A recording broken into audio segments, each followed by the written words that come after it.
Thank you, Molly. Good afternoon, everyone, and thanks so much for joining us. I'm Shelby Roberts. New at noon, Archbishop John Myers has died at the age of 79. That announcement came this morning from Bishop Daniel Jenke from the Catholic Diocese of Peoria. Myers was the Archbishop Emeritus of Newark and 7th Bishop of Peoria. According to Jenke, Myers was surrounded by his family when he died in a care facility in Ottawa, Illinois. His funeral will take place at the Cathedral of St. Mary of the Immaculate Conception in Peoria. He will also be buried in the city. And a traffic alert for you this afternoon. There will be some overnight closures of the ramps on Illinois 6 at the Allen Road and Knoxville Avenue interchanges in Peoria, and those will start tonight and then also go into tomorrow. IDOT crews are doing some pavement striping between 10 p.m. and 6 a.m. and those locations on your screen will be impacted. Outrage after a Kentucky grand jury's decision in the killing of Breonna Taylor, who was an emergency medical worker. Protests took place all across the country, including in downtown Bloomington yesterday. For backstory, one of the 3 police officers involved in that deadly March shooting inside of Breonna Taylor's home was indicted on criminal charges yesterday, but none of those charges are actually for her death. Prosecutors say the 2 officers who shot at Taylor were justified in using force to protect themselves and executing a no-knock warrant. They say that came after they faced gunfire from her boyfriend from inside the house. The warrant used to search Taylor's home was connected to a suspect who did not live at the home. The only charges were 3 counts of wanton endangerment against fired officer Brett Hankison for shooting into a home next to Taylor's that had people in it. Community members in Bloomington yesterday saying even though it happened in Kentucky, it still hits home for people across the nation. An injustice to someone anywhere hurts us here in our community. And I think, you know, our community is trying to raise awareness here because, yes, it is far away, but we don't want that to happen here. It could happen in California, New York, you know, Wyoming. It could happen anywhere. I'm still going to come out because it's a human issue. It's a human rights issue, and it can affect, you know, it could affect me. It could affect my neighbor. Local organizers say they do plan to hold another rally sometime this weekend. And in an update to Louisville, police officers are in the hospital after being shot during last night's protests in Kentucky. Both are expected to be okay, and we've just been told that a 26-year-old man was arrested in connection with the shooting of both of those officers. He's expected to be arraigned Friday morning. In your COVID-19 coverage, the McLean County Health Department is reporting 2 more COVID-related deaths, a woman in her 30s and a woman in her 60s, both of them with underlying health conditions. The total of COVID-related deaths in McLean County now stands at 22. There are 9 new cases of COVID-19 as of today, bringing the county total to 3,208 cases. 216 people are isolating at home.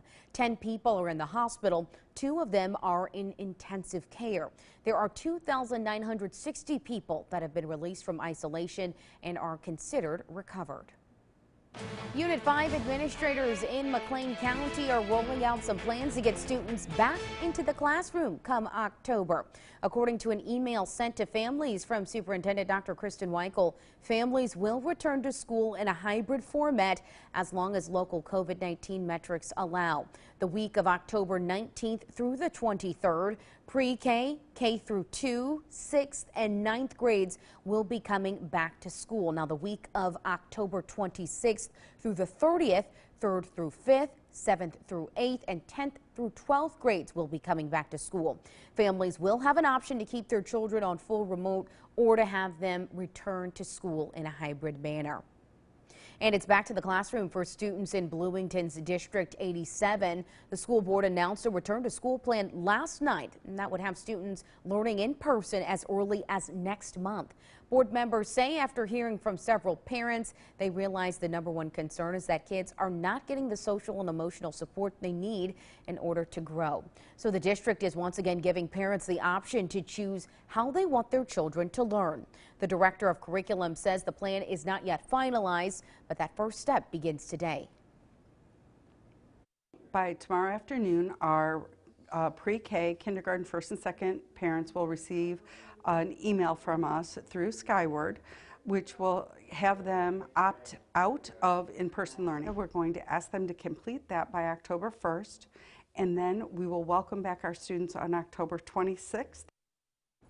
Dr. Diane Wolf says from October 1st until the 26th, the district will be finalizing the return to school plan, ironing out what transportation, class lists, and other housekeeping items will look like.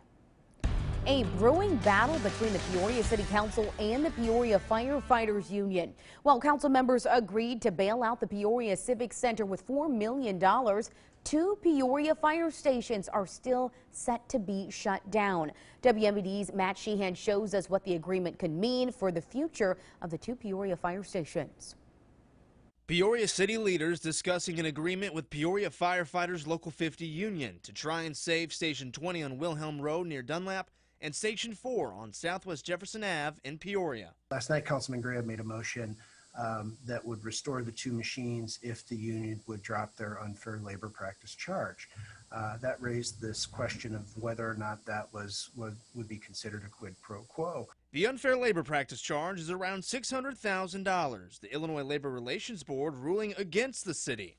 Peoria Firefighters Local 50 Union President Ryan Brady sent me the statement saying the membership's goal is to ensure firefighters and the citizens of Peoria they'd have an adequately staffed fire department after the pandemic. Urick telling me the council believes this agreement will be best for both parties. We do feel that it's appropriate for us to kind of look at a global settlement of some of these issues as we look forward with that. Now, a quid pro quo means in Latin something for something. It's a legal agreement between 2 parties. It's being considered essential bargaining in this case, but sometimes it can be done in an illegal manner. I spoke with attorney at law Sean Cusack on the legality of the matter. He says so far, it seems the agreement is being done by the books. You get into questions of legality and ethics is when you're dealing with things that are completely disproportionate in value, to where the argument can be that the consideration was too low, so we don't have a valid quid pro quo or contract. While things are changing almost daily, Ryan Brady says he's under the impression Station 4 on Southwest Jefferson would close October 1st. Brady says he is set to speak with the membership tomorrow morning and believes discussions will ramp up quickly after. In Peoria, Matt Sheehan, WMBD News. And the support for local fire stations continues after Tuesday night's heated Peoria City Council meeting. Firefighters and community members gathered in front of Peoria Fire Department Station 4 yesterday, advocating for the station and the people it serves. Many demonstrators say that they've lived in District 1 for decades and credit the station for saving countless lives and having quick response times. They say they're also upset with the city council members voting to bail out the Peoria Civic Center, but slashing resources for public safety. The Civic Center attracts people from East Peoria, Washington, Metamora, Chicago, and all over the world, depending on what concert it is. But these jobs here are for the neighborhood, the people that live here, right here in the heart of the city of Peoria. So their jobs are worth saving. Station 4 is expected to close down October 1st. Firefighters say another station is expected to be built in District 1 sometime next year. We've got a crime alert for you this afternoon. Peoria police are searching for the person they believe shot a man yesterday afternoon. It happened near Griswold Liquors and Groceries just after 1 p.m. A Peoria police officer heard the shots. They then found a man shot in the stomach. A police spokesperson tells us that someone took the man to a local hospital in a private car. If you've got any information, you are asked to contact police. The future of a statue that's been in Peoria for more than 70 years has now been decided. The Christopher Columbus statue in Peoria's Upper Laura Bradley Park is coming down. The Peoria Park District Board of Trustees made that decision last night. It's caused this community too much controversy, division, and that is not what we want during COVID right now. We're going through a budget process, people at their heights, and we just want to make sure we bring our community together. And everybody is good, and this was an issue that was causing major problems. And President Robert Johnson says the plan is to take it down immediately, but he did not give a specific date. He says it could cost $18,000 to remove the statue, but he says it will not be destroyed. Peoria Public Libraries have announced as of yesterday that 2 buildings are closed after an employee tested positive for COVID-19. The North and Lakeview branches now shut down for cleaning and further employee testing. The director says that the 2 locations will remain closed until results from other employees come back. 3 Peoria library locations are still open to the public. Those include the Main Library, McClure, and Lincoln. For Peoria County voters, there's a new way to return your vote by mail ballot this year. Yesterday, Election Commission officials unveiled a new ballot drop box. They expect to send out 35,000 vote by mail ballots this election. Those ballots can be returned by mail, in person, or at that new drop box. Starting today, officials say 27,000 vote by mail ballots will be sent out. Early voting in person also starts tomorrow at the Election Commission office.